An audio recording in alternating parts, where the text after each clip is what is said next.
आंदोलन के 2 स्वरूप होते हैं। आंदोलन के लगभग 2 स्वरूप हैं, सफल और असफल।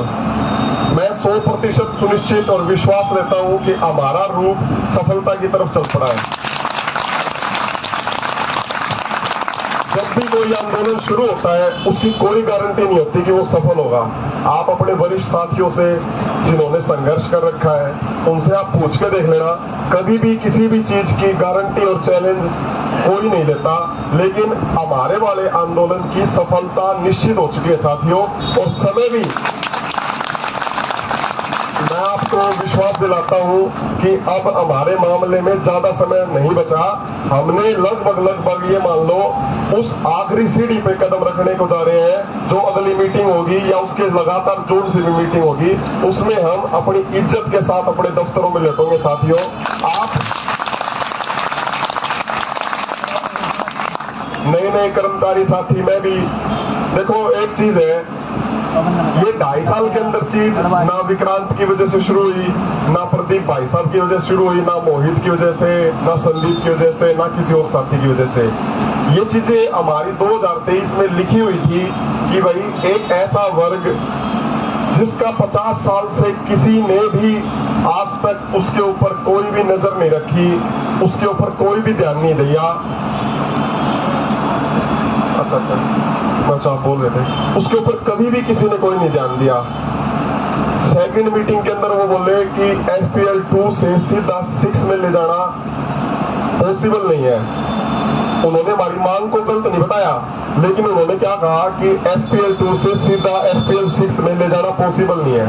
कल आपने एक लेटर देखा प्रोजेक्ट ऑफिस का, लेवल 7 से लेवल 11 पे सीधा ले गए, वो कैसे पॉसिबल होगा सरकार का? क्या उस समय सरकार के ऊपर बजट की बात नहीं चली?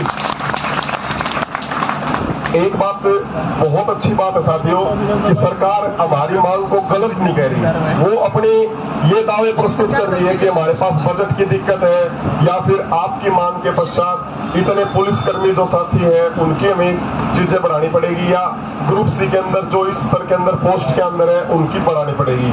आप सोच के देखो, हमने सरकार को वो पेज भी दिया कि HSSC की नोटिफिकेशन में 10वीं के अंदर मैथ साइंस सभी के पास होता है, उसके अंदर स्पेशल ये लिख रखा है लैब अटेंडेंट एक पोस्ट होती है जिसकी बेसिक पे 2400 GP यानी कि 25,500 है, और वो 10वीं पास मांग रखा है, ना उसके साथ कोई डिप्लोमा ना कोई और हम उसी डिप्लोमे पे उसी 12वीं की क्वालिफिकेशन में जो दूसरे पद 35,400 और उससे ऊपर ले रहे हैं, हम भी उसी के सक्षम हैं। लेकिन सरकार हमारी संख्या और हमारी ये जो गतिविधि चल रही है इसको लंबा खींचने का कारण भी ये है कि धीरे धीरे साथियों में निराशा आ जाए, धीरे धीरे इनके आपस के गुट बन जाए, और धीरे धीरे ये अपने पदाधिकारियों पर ही प्रश्न उठाना शुरू कर दे।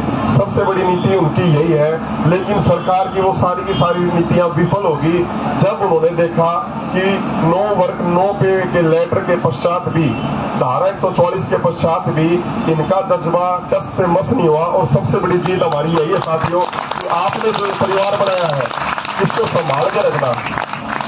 मैं बड़ाई नहीं कर रहा CAWS की, आपके संगठन की बड़ाई नहीं कर रहा, लेकिन आप अपने वरिष्ठ साथियों से पूछ के देखना कि कभी भी ऐसा भाईचारा, कभी भी एक साथ इतनी शांति से, इतनी एकता से और इतनी सद्भावना से कभी इकट्ठा नहीं हुआ था। इसलिए आप जो दादरी में इकट्ठी कर रहे हो, ये एक ऐसी याद इकट्ठी कर रहे हो कि भविष्य में आने वाली कोई भी कर्मचारी होगा इस वर्ग का, वो आपको हमेशा याद रखेगा साथियों, और इस चीज का आप हमेशा के लिए जिंदा का सबूत बनने जाने लग रहे हो। मेरे से बहुत सारे वरिष्ठ साथी भी यहाँ पर बैठे हुए हैं, बाबूजी भी बैठे हुए, मैं सामने देख रहा हूँ। मुझे पद दे दिया, लेकिन इस सारे पद की जिम्मेवारी निभाने कौन लग रहा है? जैसे भाई चाय पिलाने लग रहा है, कोई टेंट का इंतजाम कर रहा है, कोई रात को इन गद्दों को इकट्ठा कर रहा है। असली दायित्व है और असली इस मुहिम की जो मजबूत जड़ें हैं ये वही साथी हैं जो अपने अपनी जिम्मेवारियों से काम निभा रहे हैं। ये मानते हैं कि भाई ऊपर के फेस की वैल्यू हो जाती है कि भाई हाँ, लेकिन असली जिम्मेवारियां यही है। जैसे मोहित चाय पिलाने लग रहा है, कोई साथी खाली चाय का डब्बा भी डस्टबिन तक फेंक रहा है, वो भी 35-400 की मुहिम का भागीदारी है साथियों। मैं आपसे विश्वास दिलाता हूं, कोई भी निर्णय होगा वो ईमानदारी के साथ आपके समक्ष होगा। हम सभी कर्मचारियों की बिल्कुल भी नजर नीची नहीं गिरने देंगे। सभी को अपने अपने कार्यालय में इज्जत के साथ जाएंगे साथियों। और 50 साल की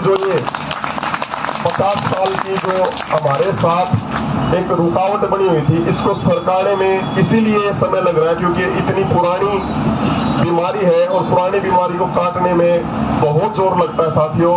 और आपके सारे पदाधिकारी बहुत ही ईमानदारी के साथ लगे हुए हैं और इतनी लगन से। देखो हमारे सामने चैलेंजेस बहुत आ गए, हमारे सामने इतनी सारी चुनौतियां रही, पहले बारिश की, फिर बाढ़ की, और अभी हाल फिलहाल जो मीटिंग कंटिन्यू चल रही थी उसके अंदर ये सांप्रदायिक चीजें नूह मेवात और साउथ के अपने डिस्ट्रिक्टों में होगी।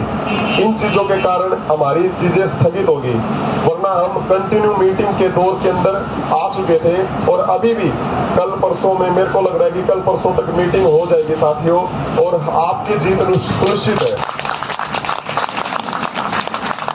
आपको एक चीज और याद रखनी है साथियों कि ये संगठन केवल 35-400 के लिए नहीं बना। पहली मांग हमने 35-400 जरूर रखी है, लेकिन आगे आने वाली कर्मचारियों की जितनी भी समस्याएं हैं उन सभी समस्याओं को सुलझाने का काम आप सभी साथियों के द्वारा होगा। क्योंकि ये जो पद है ये कोई अमर पद नहीं है कि विक्रांत को मिल गया तो विक्रांत के पास रहेगा, प्रदीप जी को मिल गया तो प्रदीप जी के पास रहेगा। आने वाले समय में आप ही